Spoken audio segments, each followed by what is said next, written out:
everyone, it's Rachel. Welcome back to my channel, and today I wanted to talk a little bit more about my Bright Line eating plan. So when I tell people that I am doing Bright Line eating, the first thing that they want to know is, what am I eating? And when I tell them that I'm not eating sugar and I'm not eating flour, then they really want to know what I'm eating. So I figured the best way to tell you guys what I'm eating is to show you what I'm eating. So I basically took a photo of everything that I ate in the past week, and I'm going to have it here in this video. Now, this is not Pinterest. I am not a chef. Nothing here is fancy. This is literally my basic day-to-day food preparation. It's nothing special, so don't expect to see any kind of fancy recipes or anything like that. That's not what this is. Yeah, so if you do Bright Line eating, you might notice a couple of things that make you scratch your head. I have made a couple of minor modifications, and I will address those at the end of this video. So without further ado, this is everything I eat this week.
Okay, so that is everything I eat this week. If you did not see it, I did not eat it. And like I said, everything is pretty basic, nothing fancy, no complicated recipes. A lot of days I serve my food up on a paper plate, and yes, I do recycle, but you know, it's nothing fancy. This is what I do, what I'm eating every day. So I know some of you out there are already Bright Line eaters, and you probably saw a couple of things that made you go, that's not Bright Line. Now, I have made some modifications. I am in week 10, and I made a couple of modifications that are not derailing my weight loss, and I am at peace with, and I'm going to explain what those are. The first one is buffalo sauce. Now, if you were to ask a Bright Line coach or look on the Bright Line website, I think they do have an FAQ about it. Technically, they say that you should treat buffalo sauce as a fat. Now, Susan herself has said that nutritionally, some of the rules of the plan do not necessarily make sense. And I think this is one of those situations. So if you look at the approved condiment list, all of those condiments vary from about 0 to 40 calories per serving. If you look at the approved fats list, you'll see that all of those are 70 to about 140 calories per serving. So the buffalo sauce that I use is 25 calories per serving. So if you were to look at those two categories, it most closely fits into the free condiment category. Now, I know we have to be really careful with that because if you don't watch your portion size, you can easily go overboard. So the rule that I have created for myself is that I am allowed to use buffalo sauce with a serving size of 1 tablespoon, which is 25 calories. If I eat any more than that in a day, then I do consider it a fat. So basically 1 tablespoon of buffalo sauce I consider as a free condiment 1 time a day. The next modification that I want to talk about that I do, and this may probably not be, beneficial for anybody else, because I realize that this food could possibly be triggering to other people, is almond milk. Now, technically, by the plan, almond milk is supposed to be treated as a protein. This is another instance where nutritionally that makes absolutely no sense, because unsweetened almond milk has almost no protein in it. And in terms of calories and nutrition, it's pretty much void of calories and nutrition. So to count that as my protein serving does not make any sense to me. However, I do realize that, vanilla almond milk could easily be triggering to people, especially if they're using it as a beverage. So the rule that I created for myself is I allow myself 1/2 cup of almond milk, which is 15 calories, 1 time a day, and I basically treat it like a condiment. I do not drink it.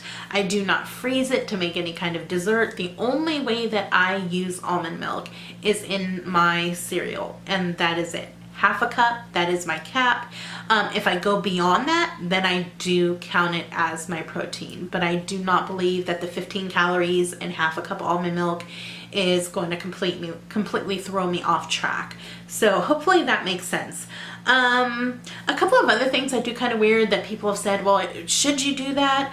Are the fact that I do cook my shredded wheat, which kind of breaks it down a little bit. And I don't know, I'm kind of weird. I've always liked cooked shredded wheat, so it hasn't derailed me. It doesn't trigger any kind of cravings, so I continue to do it, and I'm cool with it. I'm at peace with it. Nutritionally, it's the same. I don't see a problem.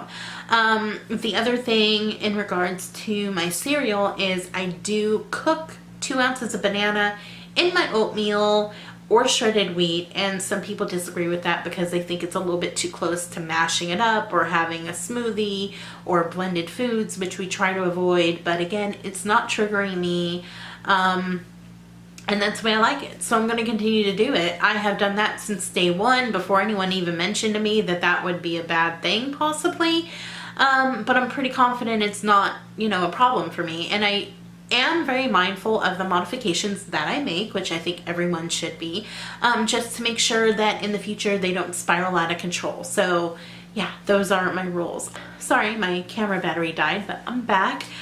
The final thing that I want to talk about is cauliflower pizza. I do eat it. Now, I know that this is a topic that is widely debated within the Brightline community, and I get why. It is a trigger food for a lot of people. But Susan herself has said it is technically BLE compliant, and it falls into that area of your own research. Trying it and making sure that it isn't triggering for you. So that being said, I do have a couple of rules around my use of cauliflower pizza. So the first rule is that I only let myself have it once a week. Any more than that, and I feel like I could be leading myself down a slippery slope. So yeah, I feel like having it once a week has worked out really, really well for me. I think that's a totally reasonable negotiation with myself, and I'm okay with it. I'm at peace with it. The other thing that I do, because I know that it could be triggering, is I do not treat it like a traditional pizza. That means I do not put pepperoni on it, ever. I don't ever try and recreate any kind of traditional pizza that I enjoyed before. So nothing like a combination, no pepperoni, no Hawaiian, nothing like that. If I'm going to have it, I'm going to prep it a little bit different, and that so far has worked out really well for me. Other than that, the only other thing I kind of want to talk about for pizza crust is how people count it. Now, I do not treat cauliflower pizza crust as a vegetable, and here's why. I personally use the cauliflower brand, and if you break it down nutritionally, each crust has at least 2 ounces of cheese in it.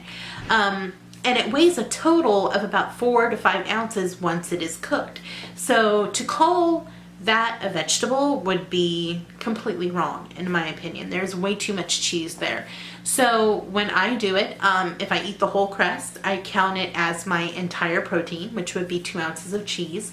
If I do half a crust, I'll count it usually as my fat. You have an option there to kind of, cheese is one of those fat or protein kind of things. So you have some options, but usually I'll consider it half of my protein. And yeah, that's just, my 2 cents on the cauliflower crust pizza debate and, how I handle it.